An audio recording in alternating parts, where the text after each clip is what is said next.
Baik, kita mulai taklim subuh kali ini. Bismillahirrahmanirrahim. Assalamualaikum warahmatullahi wabarakatuh. Waalaikumsalam warahmatullahi wabarakatuh.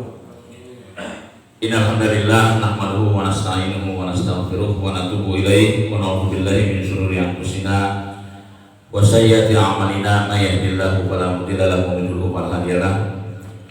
Asyhadu an la ilaha illallah wahdahu la syarika lahu wa asyhadu anna Muhammadan abduhu wa rasuluhu allazi la nabiyya ba'dahu. Wa ba'du. Alhamdulillah Bapak-bapak dan ibu-ibu jamaah salat subuh Masjid Uswatun Hasanah yang insyaallah usaha untuk melakukan yang terbaik menjadi satu hal yang niscaya bagi seorang mukmin. Karenanya di tengah-tengah asik kita tidur, lelap dengan tidur, kita bangun karena kita tahu keutamaan seorang mukmin itu ketika dia bisa bangun di sepertiga malam atau paling telat menjelang waktu subuh, kan itulah suatu keutamaan seorang mukmin. Yang insya Allah pada kesempatan pagi hari ini tema yang dibawakan berkenaan dengan mukmin yaitu ajibul mukmin. Apa ajibul mukmin itu? Sangat menakjubkan orang-orang yang beriman itu. Kalau anak muda sekarang mukmin itu keren gitu Pak ya. Kalau kita perhatikan di dalam Al-Qur'anul Karim, perintah-perintah yang disampaikan oleh Allah Subhanahu wa taala itu biasanya Allah menyatakan secara spesifik hanya untuk orang-orang yang beriman saja. Biasanya begitu Allah Subhanahu wa taala menyatakan dalam Al-Qur'an. Berbagai perintah sholat, perintah saum, selalu kalimatnya ya ayyuhallazina amanu. Spesifik Pak. Tidak Allah katakan ya ayyuhal muslimun, wahai sekalian kaum muslimin. Tidak Allah nyatakan itu. Allah nyatakan ya ayyuhallazina amanu, wahai orang-orang yang beriman. Itu pernyataan Allah Subhanahu wa taala. Kenapa Allah tidak menyampaikan apalagi secara umum ya ayyuhan nas, misalnya kan begitu. Perintah secara umum karena Allah menciptakan manusia tidak untuk yang lain. Wa ma khalaqtul jinna wal insa illa liya'budun. Siapapun manusianya, apapun status sosialnya, sesungguhnya mereka diberikan kehidupan oleh Allah Subhanahu wa taala hanya untuk mengabdi kepada Allah. Ya ayyuhan nasu ubudu rabbakumul ladzi khalaqakum wal ladzina min qablikum la'allakum tattaqun. Gitu kata Allah secara umum. Karena kehidupan manusia hanya untuk mengabdi kepada Allah Subhanahu wa taala, maka perintahnya umum. Tapi begitu ada perintah khusus, nah ada perintah khusus. Contoh misalnya saum. Saum itu bukan ya ayyuhan nas, ya ayyuhal muslimun pun tidak, tapi ya ayyuhallazina amanu. Jadi kalau sudah masuk perintah secara khusus, Allah khususkan hanya kepada orang-orang yang beriman saja. Kenapa? Karena hanya orang-orang yang beriman yang responsif. Nah itu. Nampak responsif deh. Orang yang beriman itu ketika ditanya atau diundang oleh Allah Subhanahu wa taala, mereka mengatakan sami'na wa ata'na. Saya dengar wahai Allah, kau telah memerintahkan kepadaku untuk beribadah salat secara spesifik, saum secara spesifik, zakat secara spesifik, haji secara spesifik. Tapi secara umum semua aktivitas yang dilakukan harus mengandung nilai ibadah. Kan begitu, siapapun manusianya. Nah, karena itulah ajibul mukminin sangat menakjubkan orang-orang yang beriman itu. Kan itu disebutkan di dalam sebuah hadis yang diriwayatkan oleh Imam Muslim bahwa seorang mukmin yang menakjubkan itu kuncinya hanya dua. Nah, itu Pak ya. Jadi seorang mukmin yang menakjubkan itu kuncinya dua. Yang pertama, ketika dia mendapatkan kenikmatan dengan berbagai kenikmatan. Nah, ini juga nih kadang-kadang secara umum manusia itu mengkategorikan kenikmatan itu berbeda-beda.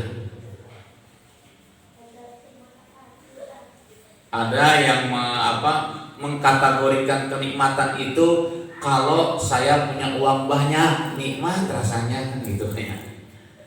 Kalau saya punya jabatan, nikmat rasanya kan gitu. Kalau saya punya bermacam-macam.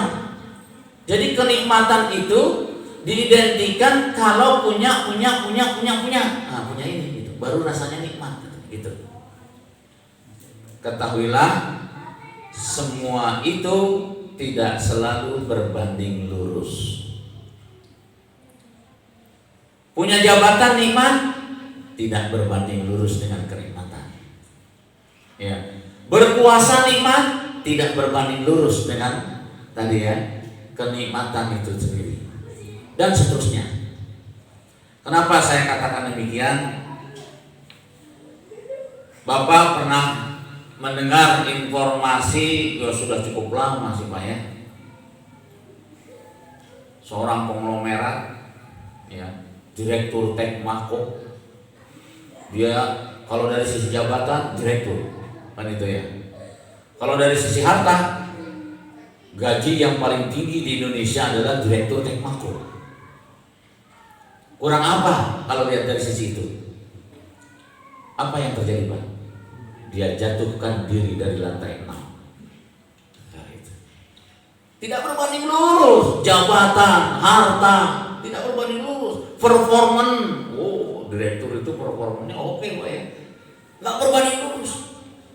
Tapi kenapa dia harus menjatuhkan diri? Disusul yang berikutnya direktur BSM Bandung Supermall menjatuhkan diri dari lantai 4. Kan gitu. Menyusul berikutnya. Yang ya mungkin setahun yang lalu lah ya, sebelum pandemi itu seorang kapten menjatuhkan diri dari lantai 7 Pasar Baru. Masih ingat? Ya. Kurang apa kalau lihat dari sisi itu? Oleh karena itulah menakjubkan orang-orang yang beriman itu. Setiap kali diberikan kenikmatan oleh Allah Subhanahu wa taala, mereka senantiasa selalu bersyukur. Nah, ini kuncinya sebenarnya Pak. Kerennya seorang mukmin itu diberi kenikmatan oleh Allah Subhanahu wa taala, dia senantiasa selalu bersyukur. Nikmat apa saja. Makanya tidak kurang dari berapa kali Pak Allah mengulang-ulang tentang nikmat yang didustakan itu dalam surat Ar-Rahman. Wa bi ayyi ala'i rabbikuma tukadziban. Wahai hamba-hambaku, kata Allah Subhanahu wa taala gitu ya. Nikmat apa lagi yang kau akan dustakan? Semua nikmat telah aku sampaikan, aku berikan kepadamu. Bangun tidur nikmat Pak ya. Bangun tidur nikmat. Tidur nikmat. Gitu ya. Nikmat. Tapi apa yang terjadi? Walakinna aktsaran nasi la yashkurun. Kebanyakan dari manusia mereka tidak pandai bersyukur, tidak pandai mensyukuri nikmat yang Allah berikan.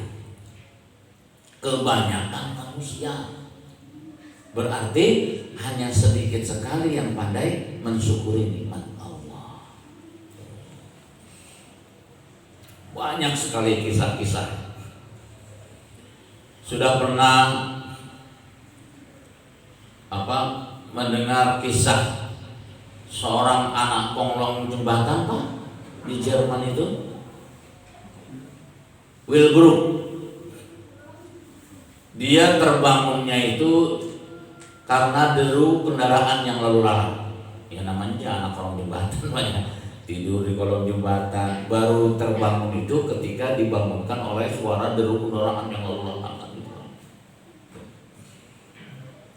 Dia berpikir, enak rasanya seperti mereka lalu lalang naik kendaraan.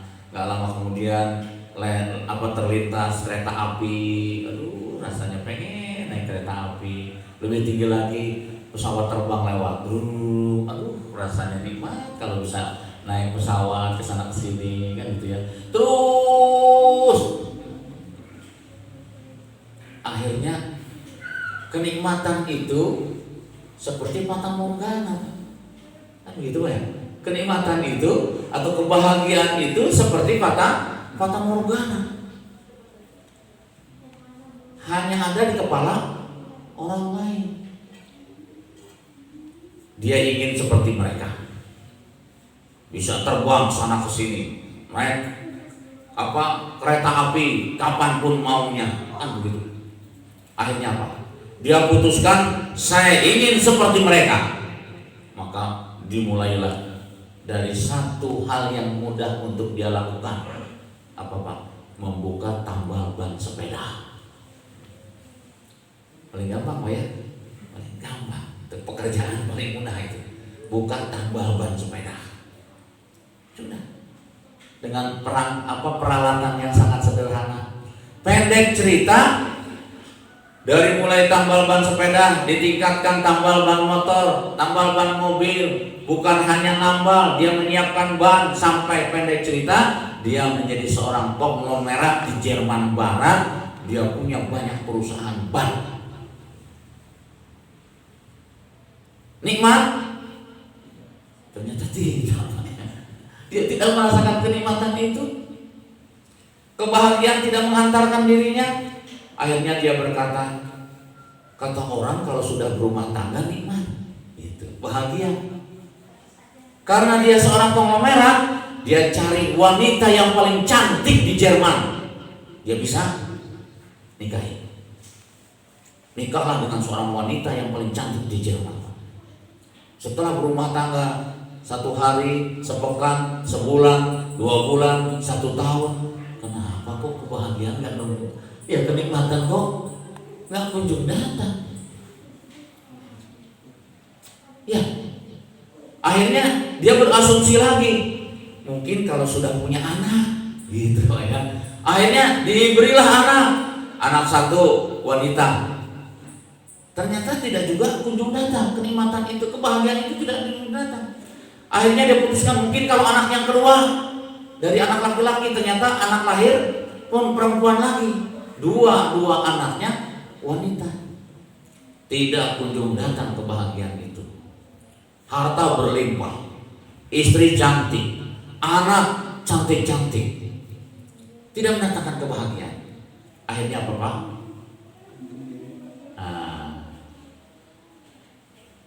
Dipanggil istrinya di kamar. Semula saya berasumsi dengan menikahi kamu wanita yang tercantik di Jerman, saya akan bahagia, saya akan merasakan kenikmatan. Ternyata tidak juga kunjung datang. Buat apa saya punya istri lagi kalau ternyata kebahagiaan yang saya idam-idamkan tidak juga kunjung datang? Sudahlah, berakhir sampai di sini. Bukan hanya segera dicerai Pak, ditembak, jedor Pak. Istrinya ditembak, jedor, udah selesai. Ditutup kamarnya. Kemudian dia datangin lagi kamar anaknya, masing-masing sudah pisah anaknya itu, punya kamar masing-masing. Dikatakan kepada anaknya itu, semula aku berasumsi telah punya istri bahagia, ternyata tidak bahagia. Saya berasumsi punya anak, engkau sudah begitu cantik menjadi wanita yang dewasa, ternyata kebahagiaan tidak kunjung datang. Justru yang ada engkau menyusahkan aku terus. Begitu kata si bapaknya itu. Saya tidak perlu lagi punya anak. Marah si anak itu, ditembak, jedek. Masing-masing anaknya itu ditembak di kamarnya masing-masing, termasuk istri. Sudah, kemudian dia masuk di ruang kerja dia. Dia tulis semua apa yang dialami dari mulai tinggal di kolong jembatan terus dia tulis, Pak. Sampai selesai, harta yang saya miliki sekian banyaknya, ditulisnya Pak itu, saya serahkan ke negara. Saya infakkan ke negara, gitu. Diberikan ke negara.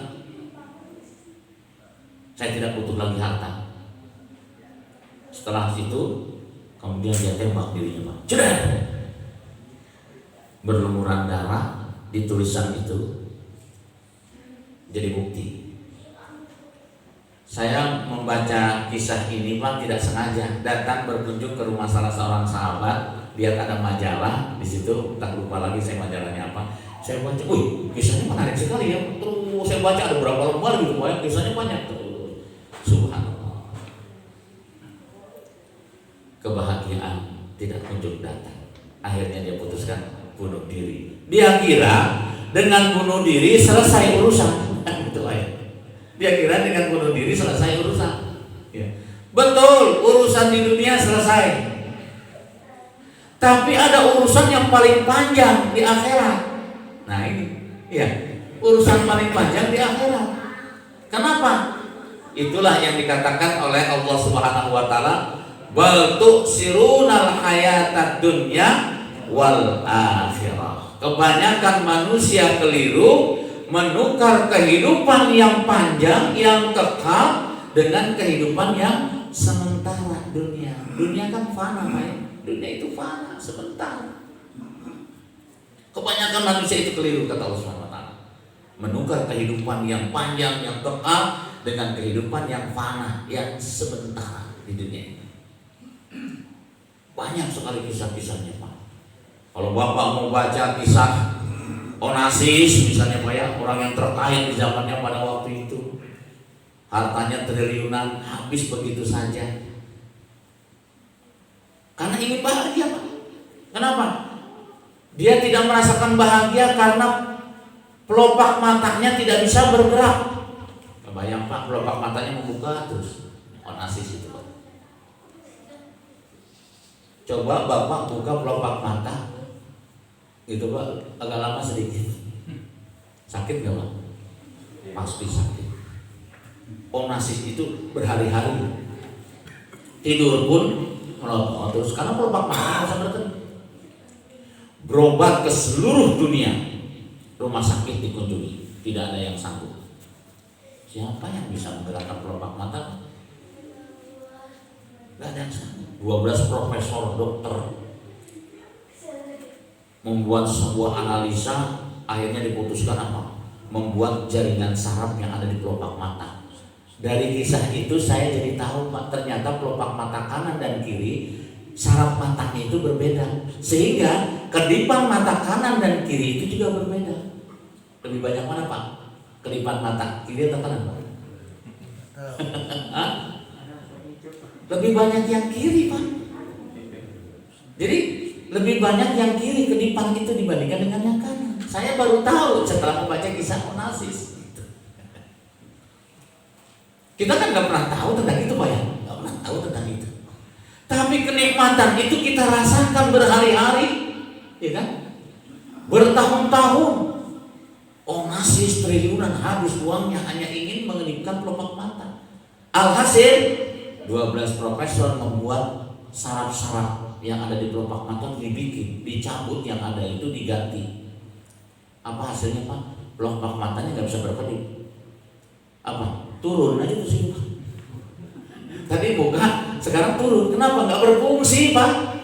Beda saraf yang dibuat oleh Allah Subhanahu wa taala dengan buatan manusia. Nutup, terus Pak, gitu, Pak. Nggak bisa bergerak. nggak connect ternyata buatan manusia, nutup terus. Akhirnya diambillah satu keputusan, bagaimanapun kelopak mata harus berkedip. Dibuatkanlah dinamo di kacamata kiri dan kanan.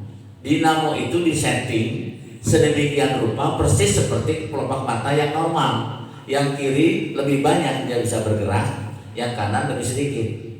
Dinamo kiri dan kanan dipasang, kemudian dihubungkan dengan benang, diikatkan ke kelopak mata. Setiap itu bergerak, membuka gitu. Pakai dinamo Pak, coba. Barulah Onassis merasakan nikmat. Segitu sudah nikmat lah kalau itu Pak.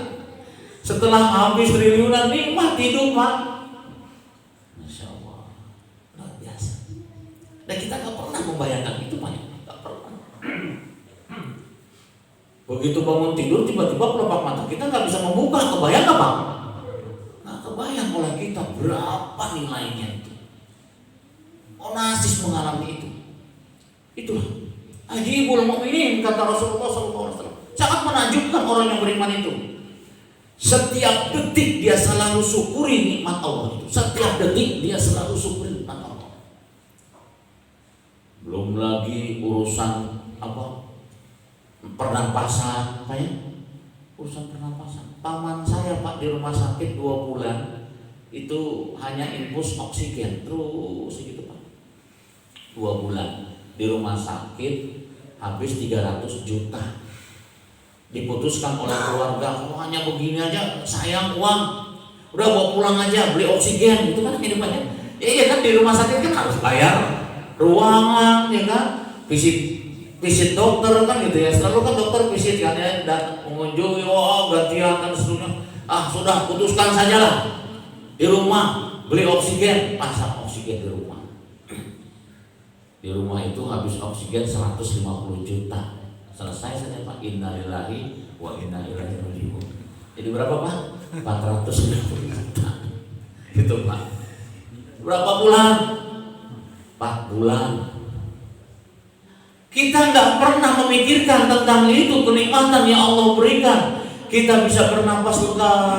Nah ini kasus COVID misalnya Pak ya. Orang-orang yang sudah terpapar COVID, yang COVID-nya sudah banyak di dalam tubuhnya, dia butuh ventilator. Berapa Pak? Ada harga ventilator ternyata Pak. Iya. Berapa sehari 500.000 gitu. Berapa gitu loh sewa ventilator untuk yang kena COVID itu. Mahalnya bukan main. Apa yang terjadi? Kebanyakan manusia tidak pandai mensyukuri nikmat Allah. Banyak kenikmatan Allah itu, bermacam-macam kenikmatan Allah itu.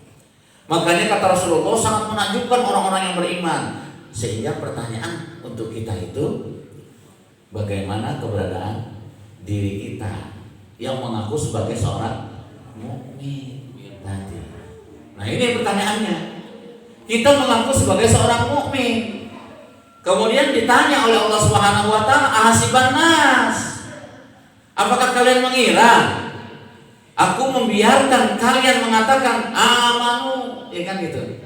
Ahasiban nas ayyutraku ayyaqulu amanna wa hum la yuftanun, kata Allah Subhanahu wa taala. Selamanya Allah tidak akan pernah membiarkan kita mengucapkan apapun, termasuk kita mengatakan saya adalah orang yang beriman.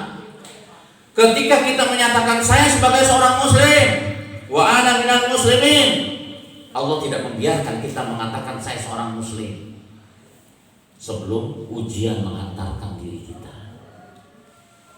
Apa ujian bagi seorang muslim? Kita tahu makna muslim, ya kan? Ini kan maf'ul Pak ya.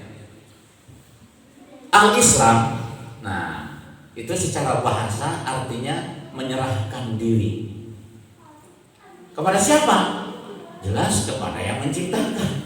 Itu Pak ya. Begitu Islam melekat dalam jiwa raga kita, disitulah kita harus menyerahkan diri kita kepada Allah Subhanahu wa taala. Dan menyerahkan diri kepada Allah itu harus total Pak. Nggak boleh setengah-setengah. Sebab ketika kita menyerahkan diri kepada Allah Subhanahu wa taala setengah-setengah, maka kita masuk dalam kategori min dunillahi andada, kata Allah Subhanahu wa taala. Apa itu? Orang yang setengah-setengah menyerahkan dirinya kepada Allah Subhanahu wa taala, maka secara otomatis imannya pun dia serahkan kepada Allah setengah-setengah juga. Maka konsekuensinya orang yang setengah-setengah tadi berarti kata Allah Subhanahu wa taala, kalian berani-beraninya membuat tandingan kepadaku, kata Allah.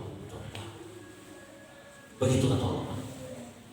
Jadi ketika kita setengah menyerahkan diri kepada Allah, setengahnya kepada selain Allah, beriman kita kepada Allah setengahnya beriman kepada selain Allah, berarti kita membuat tandingan kepada Allah Subhanahu wa taala. Bayangkan, Allah sampai menyatakan seperti itu. Banyak manusia yang tidak menyadari dirinya telah membuat tandingan kepada Allah Subhanahu wa taala. Ya tadi, dia menyerahkan dirinya secara total kepada selain Allah. Apa saja yang namanya selain Allah itu, dia serahkan dirinya itu. Padahal dia sudah berjanji kepada Allah, Qul inna sholati wa nusuki wa mahyaya wa mamati, tuh dari mulai hidup sampai mati kan gitu ya, lillahi rabbil alamin kan gitu. Seluruh kehidupanku hanya untukmu, hai Allah. Aku gantungkan diriku hanya untukmu. Ketika kita membaca surat Al-Fatihah pun kita nyatakan begitu. Iyyaka na'budu wa iyyaka nasta'in, kan gitu. Nasta'in itu hanya untuk Allah kan gitu. Hanya kepada Allah kita gantungkan diri kita seluruhnya, sampai kita berdoa pun kita minta hanya kepada Allah Subhanahu wa taala. Bisa dibayangkan Pak, jangankan yang non muslim, yang muslim saja yang sehari-hari membaca surat Al-Fatihah, kemudian dia berikrar qul inna sholati, banyak yang tidak menggantungkan diri kepada Allah secara total, hanya menggantungkan diri tadi setengahnya kan begitu. Baru butuh Allah ketika susah. Lagi susah baru butuh Allah. Alhamdulillah masih ingat Allah. Kebayang Pak, udah susah pun gak ingat Allah, kebayang gitu. Udah susah masih gak ingat Allah, keterlaluan itu orang itu. Iya, keterlaluan, udah susah masih gak ingat Allah. Kebayang. Siapa mereka itu Pak? Mereka adalah yai'asu mir rauhillah, kata Allah Subhanahu wa taala. Mereka orang yang sering berputus asa. Tuh, orang yang sering berputus asa, orang yang susah tapi tidak ingat kepada Allah. Ya. Makanya kata Allah Subhanahu wa taala, yai'asu mir rauhillah ilal qaumil kafirin. Sesungguhnya orang-orang yang berputus asa itu adalah orang-orang kafir, kata Allah. Kenapa kamu muslim kok ikut-ikutan? Mengaku beriman kepada Allah tapi suka putus asa. Gak ada putus asa. Makanya nah ini tadi ajibul mukminin yang kedua. Nah ini tadi bagaimana caranya supaya kita tidak mudah berputus asa. Tidak boleh berputus asa. Makanya yang kedua, ajibul mukminin, kata Rasulullah, sangat menakjubkan orang-orang yang beriman itu tatkala dia mendapat hantaman yang dahsyat di dalam tubuhnya, di dalam dirinya, di dalam keluarganya, bencana. Gimana? Iza asabatu musibah, nah kan gitu ya. Qalu inna lillahi wa inna ilaihi raji'un. Dia selalu mengembalikan kepada Allah Subhanahu wa taala dengan ya ayyuhalladzina amanu, orang yang beriman namanya. Isbiru, bersabarlah kamu, wasabiru, jadilah kalian orang yang sabar, waramitu, dan tetaplah berada dalam kesabaran. kesabaran. Tuh, begitu kata Allah Subhanahu wa taala. Jadi nggak ada istilah putus asa. Jangankan putus asa, bete juga tidak. Gitu. Bete mah, tahu mah bete mah. Biasanya suami istri yang suka bete. Ya, istri terutama yang suka bete. Butuh tati tayang. Iya Pak ya. Butuh tati tayang itu. Nah, kalau di dalam rumah tangga itu bete-nya itu harusnya apa? Butuh tausiah gitu. Bete gitu. Jadi istri lagi galau nih, ya kan? Lagi bete, sampaikan ke suami, "Pak, butuh tausiah saya." Gitu. Jadi ya itulah ajibul mukmin. Sabarnya itu tidak memiliki batas. Wah, banyak sekali kisah-kisah kesabaran. Banyak. Dari mulai yang dialami oleh para nabi dan para rasul, yang kita kenal kesabaran Nabi siapa Pak? Nabi Ayub Pak ya. Padahal yang paling sabar Nabi Muhammad.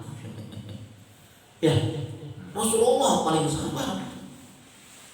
Diintimidasi, wah dicerca, dibunuh macam-macam dengan berbagai intimidasi. Rasulullah tidak sabar. Gimana tidak coba Pak? Kalau Nabi Ayub itu dia hanya mengalami sendiri, ya kan? Hanya dirinya, tidak ada intimidasi dari orang lain. Kenapa? Hanya sakit. Sabar dirasakan. Bayangkan coba kalau dari orang lain, kan pengennya melawan, iya kan teman? Iya, begitu. Nabi Ayub mengalami sakit yang diderita begitu cukup panjang, panjang Nabi Ayub itu. Justru kesabaran itu ada pada istrinya. Dia masih tetap setia menemani Nabi Ayub, yang setiap hari dia harus mengeluarkan belatung dari tubuh Nabi Ayub.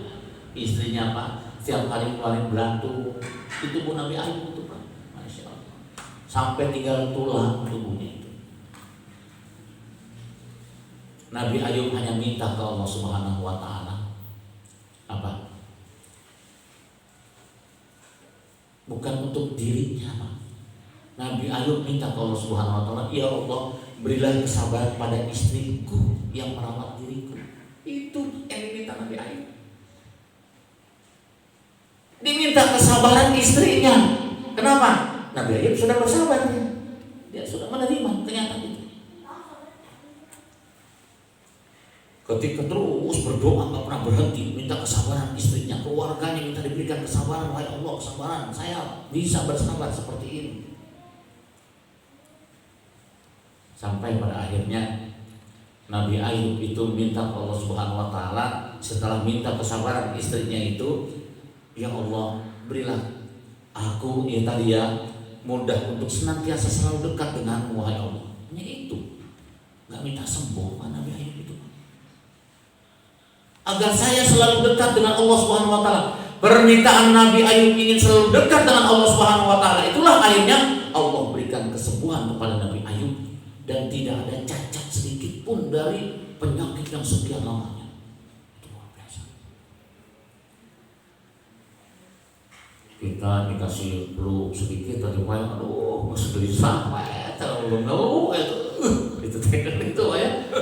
Dikasih flu, cuma flu. Aduh, cuma flu. Batuk, misalnya batuk, udah jengkel rasanya itu kasih batuk, dikasih flu kan gitu ya. Masya Allah. Apalagi COVID. Ada orang sakit lebih baik mati saya mah daripada kayak gini loh. Aduh, kita putus asa sudah Pak. Nauzubillah min dzalik. Nggak ngomong. Karena COVID nggak ada yang ngelomok banyak. Makanya dikasih televisi di kamarnya Pak. Orang yang terpapar COVID dikasih televisi, disambungkan dengan wifi. Nah bisa ningali itu keluarganya Pak. Gitu. Ya difasilitasi begitu sekarang Pak. Gitu. Kalau misalnya nggak ada televisi di handphonenya kan bisa gitu ya. Sahabat-sahabatnya yang pengen langsung bicara langsung kan boleh lewat handphone Pak ya. Terus ngobrol langsung. Oh sahabat saya berapa? Banyak Pak, udah puluhan Pak. Sebelum meninggal karena COVID itu Pak, dia bicara dulu, ngobrol, kalau itu jaga dirimu, kesehatanmu, jangan seperti yang saya rasakan terpapar seperti ini dan sebagainya. Ternyata penyakit itu atau katakanlah COVID itu sudah punya alamat masing-masing, Pak. Ya, jadi si COVID itu sudah punya alamat masing-masing. Ini contoh nih. Sekarang adik ipar saya, kakaknya itu kena COVID, ya. Kakaknya kena COVID, dia sama istrinya kena di rumah sakit sekarang. Anaknya di rumah 2, ya tidur bersamanya itu enggak. Makanya saya bilang COVID itu punya alamat, Pak. Meskipun tidur bareng, yang lebih dahsyat lagi tetangga saya, sekeluarga, bapak, ibu, 2 anaknya yang udah gede, kamarnya sudah pisah, positif. Bayi yang 5 tahun yang tidur sama bapak ibunya, gitu. Makanya saya bilang COVID itu udah punya alamat, Pak. Iya, udah punya alamat mereka. Kepada siapa dan seterusnya. Nah itu kan. Kurang bagaimana, Pak? Ali Jaber almarhum dijaga betul supaya tidak terpapar Agim, Yusuf Mansur, dia jaga betul supaya tidak kena COVID. Tapi karena COVID sudah punya alamat gitu ya. Dan saya mah alamatnya itu Agim kena, kalau udah dijaga bagaimanapun tidak. Kenapa? Nah ini yang kadang-kadang manusia lupa ya. Yang mendatangkan COVID ke tubuh kita itu siapa? Kan Allah. Kalau Allah sudah berkehendak, dihalang-halangi oleh apapun itu tidak akan bisa. Sampai di dalam sebuah hadis ada orang yang takut mati, Pak. Ada orang takut sebetulnya namanya mati itu. Apa? Karena dokter sudah memvonis diri Anda itu tinggal 1 bulan lagi. Makin mendekat. Ketika dirinya itu tinggal 6 hari lagi, maka dia lindungi dirinya karena takut, Pak, malaikat maut datang. Apa dia masuk ke dalam ruangan, ke dalam rumahnya semua dikunci, kemudian dia masuk kamarnya dikunci. Di dalam kamar itu dia punya lemari, dia masuk ke dalam lemarinya minta dikunci, semuanya dikunci. Malah cepat mati, Pak. Dia kira nggak akan datang malaikat maut gitu, Pak. Tidak.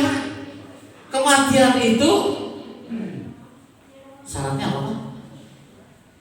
Dan mati juga punya syarat, Pak. Bukan mengajukan rumah saja pakai syarat. Mati juga ada syaratnya. Jadi syaratnya mati itu cuma 1 kata Allah Subhanahu wa taala. Kullu nafsin kata Allah, itu syaratnya mati.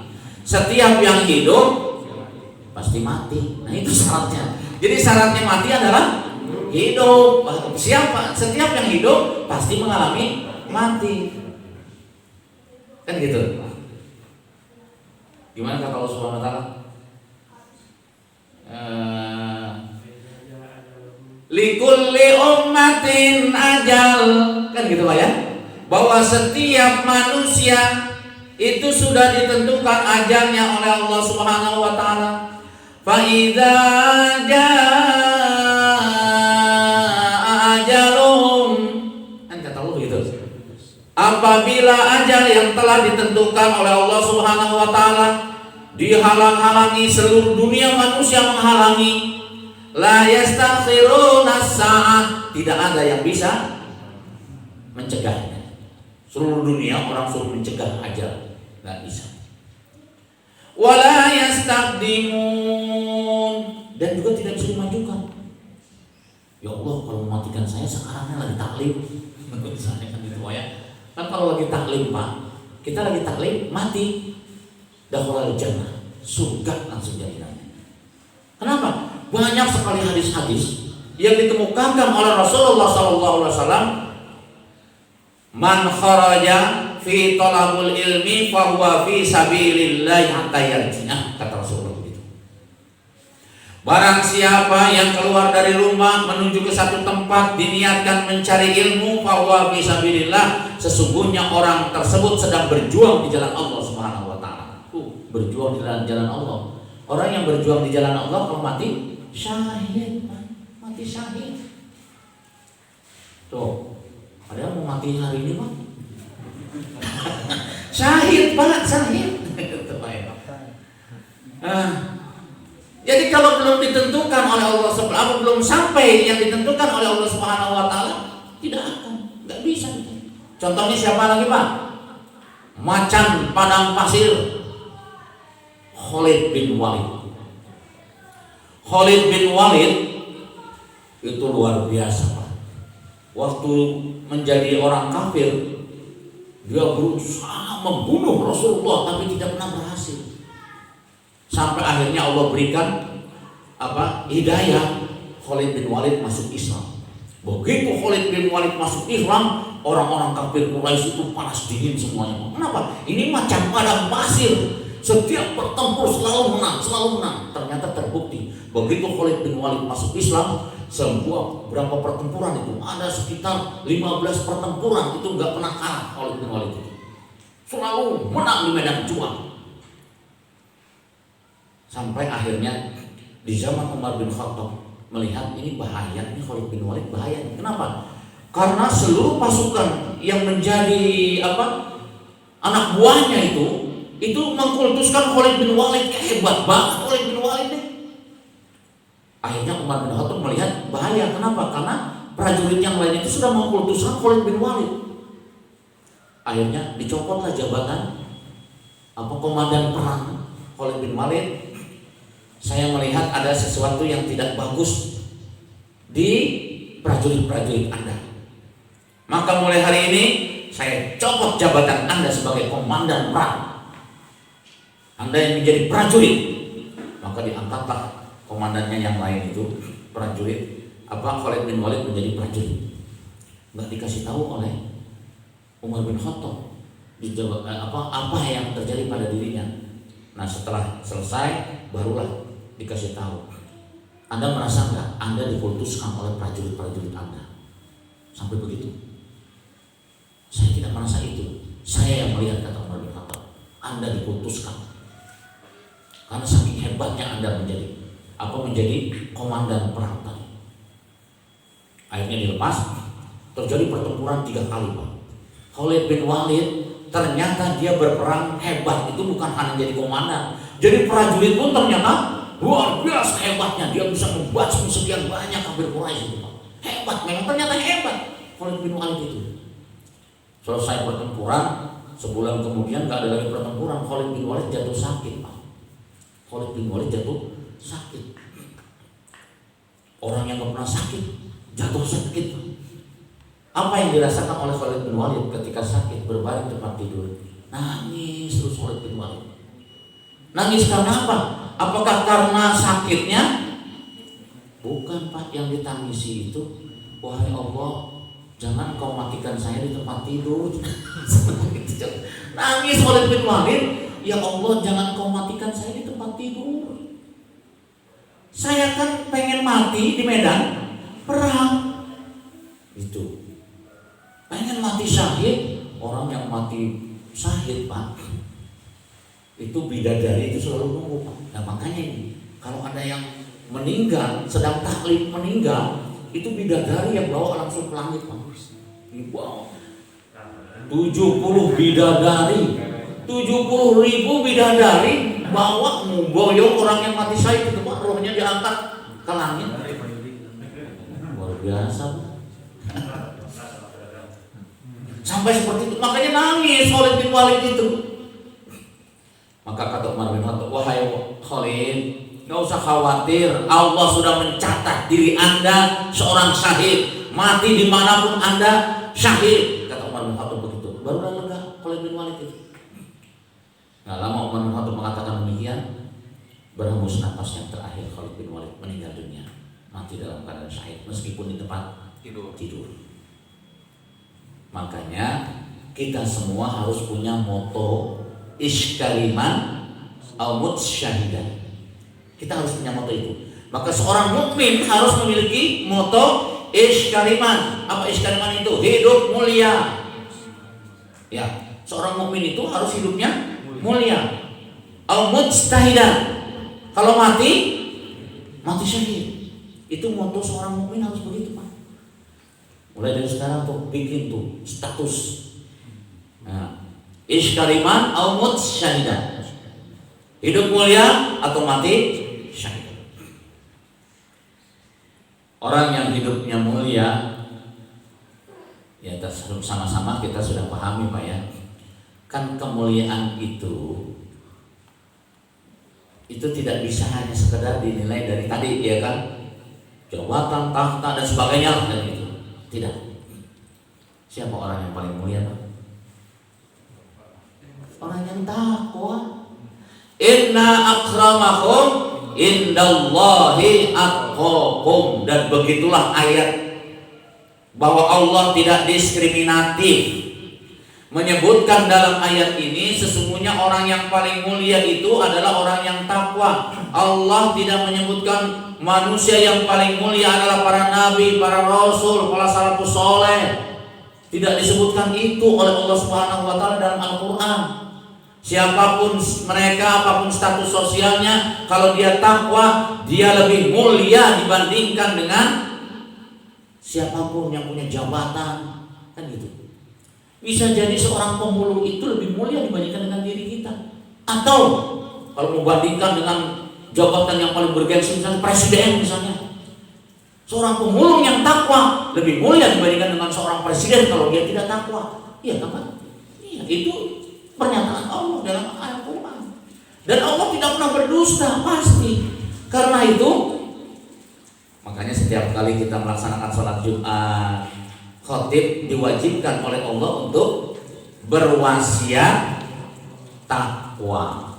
Jadi wasiat takwa itu langsung diperintah dari Allah Subhanahu wa taala.